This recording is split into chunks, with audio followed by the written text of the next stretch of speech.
Hey everyone, Karl here from Dropship Lifestyle, and welcome to the first episode, I should say, of Dropship Weekly. This is going to be a weekly video series, and I'm going to basically spend some time calling out some students, congratulating them on their success, and then more importantly, even though that definitely is important, I'm going to be going through our Facebook group and our forum, and I'm going to be answering questions directly, right? So you can get an answer every week. I do want you to continue to submit questions. If you ever need help, let me know. And then I'm also going to spend some time just talking about things in the news that are related to us as dropshippers, right? So that's the plan, and let's get into it. Here's the first episode of Dropship Weekly. So for this week on our Facebook group, I saw we have a post from Leonardo. Leonardo was on vacation and he posted two surprises. One was a sale for $877.14, and then he had another one. He said booyah for a sale of $214.50. Again, Leonardo's a guy just starting out on vacation, so congratulations, Leonardo.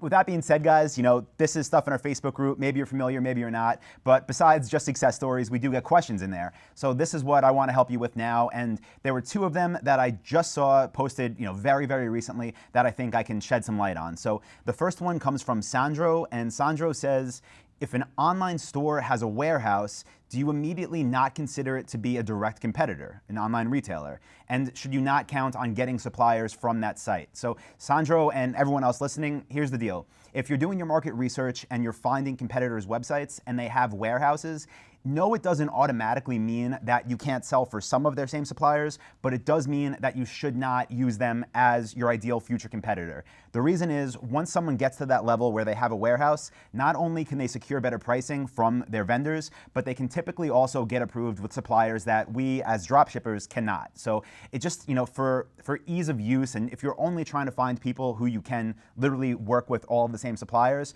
yes, if they have a warehouse, eliminate them. Now, as your store starts to grow, you get more and more traffic, more and more suppliers, then maybe you want to revisit them as competitors. But when you're starting, no, don't even worry about them. Just move on to the next one.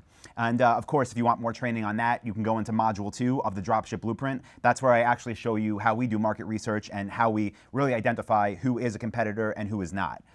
The next question this week is a very good one, and something I'm really happy to be able to answer, because this isn't covered too much in the course, but I'll share some more information on that later.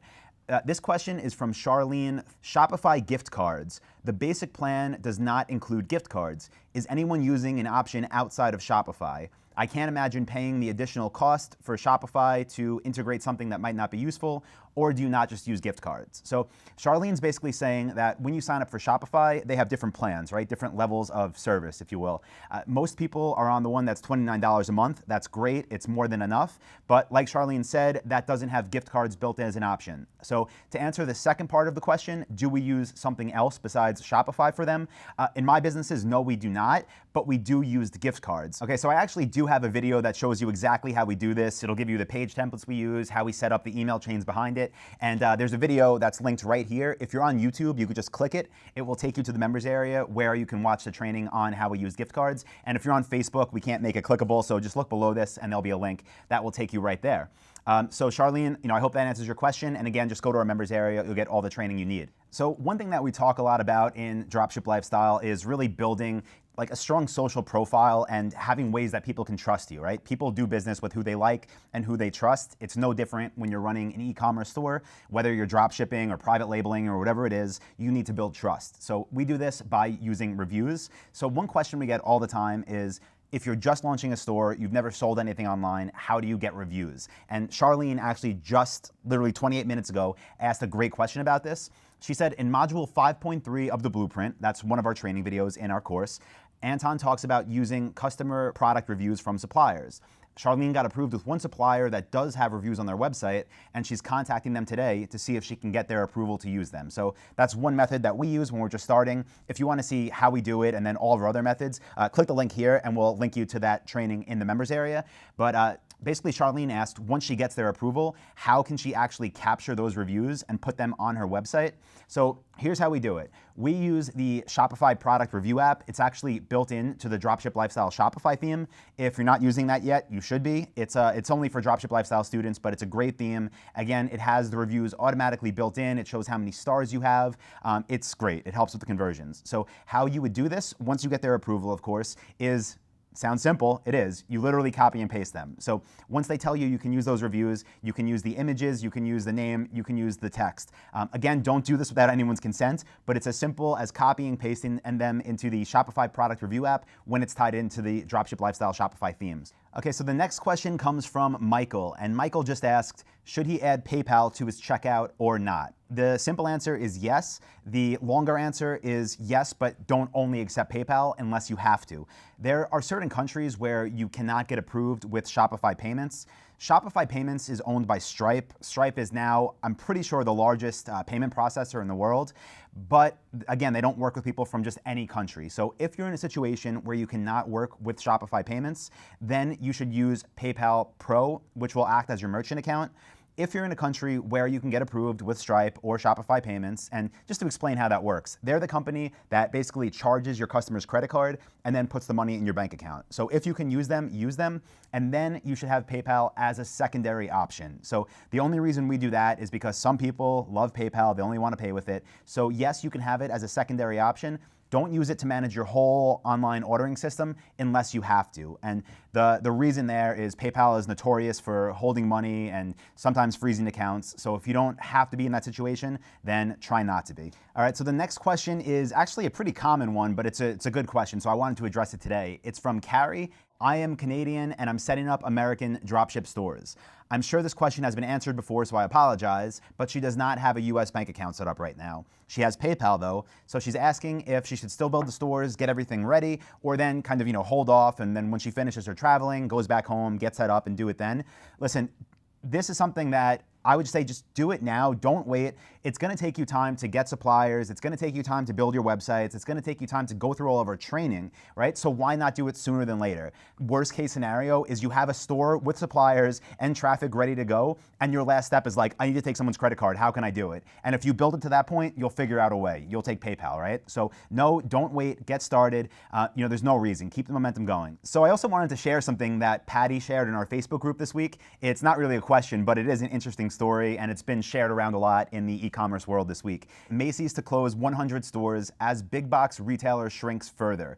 As you know, dropshipping is one form of e-commerce. It's one way to fulfill orders, and basically this article just proves what we've been talking about for years now. Just like Marcos commented, he said, I saw the article too and immediately told my wife how we are on the right path with this business. Yeah, I agree. Right now, e-commerce makes up about 7.6%. Don't quote me on that, maybe +1, -1, but about 7.6% of all retail sales. By 2019, it's expected to be almost 13%. So that's still barely anything when you look at retail as a whole. And just like this article shows, it's growing. There's lots of opportunity. So yes, I agree with Marcos. I agree with Patty. We are in the right place at the right time. So if you want me to answer your question, go ahead and just ask it in our Facebook group, post it on the forum.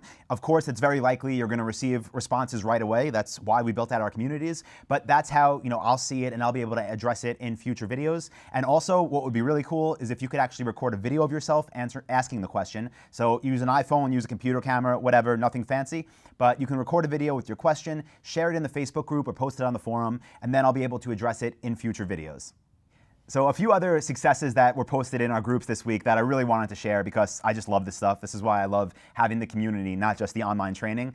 First, we have Mike, and Mike said, guys and gals, I'm super stoked right now. He's been stressing like crazy, trying to finish his website, and he got his first sale. So $899 after a lot of work, a lot of training. He's worked with our coaches with that one-on-one support, and he's made it happen. He's making sales now. So congratulations to you, Mike. Next, we have Eek, I hope I'm saying that right, from Ireland, and Eek got their first sale for £899 in Dublin. So yes, dropshipping works around the world. Congratulations on your first sale. Here we have Karl. Karl said, new store, 2 orders over 2 days. Karl just launched the store, did $4,340.60. Congratulations to you, awesome work, many more to come. And then we have Elias, and Elias said, hey everyone, I'm new here, just joined the family, and he's 17 years old, about to be 18, still in high school, and really looking to build his first business. That is awesome, congratulations. I tell people all the time, if I have one regret, it's not starting sooner. So you're in a great spot, you have a lot to learn, and you have all the time in the world. So I can't wait to have a success story when you're 18 and making sales. Here we have Kate. Kate said, I just launched my store a week ago, and she wanted to share where 3 sales came from. So Kate's getting really unique and creative here, launched a Facebook group that she's advertising to. In her last 7 days, after just starting her store a week ago, did $3,144 in sales. So Kate, congratulations. Love how you're thinking outside of the box, and here's to many more sales. And yeah, that's it, guys. That's what we have for this week. So I hope you did enjoy this Dropship Weekly show. Again, I'm going to do my best to address any questions that I can really share the most value with. This will be weekly. You can expect it every Thursday. You can see it on our Facebook page, on our blog, or on our YouTube channel. And listen, if you got value, please do like it. It will help us. Please share it. You can tag someone in if it's on Facebook. And yeah, I'll keep the episodes coming. So make sure you're subscribed, and I will see you next Thursday for the next episode of Dropship Weekly. Thank you.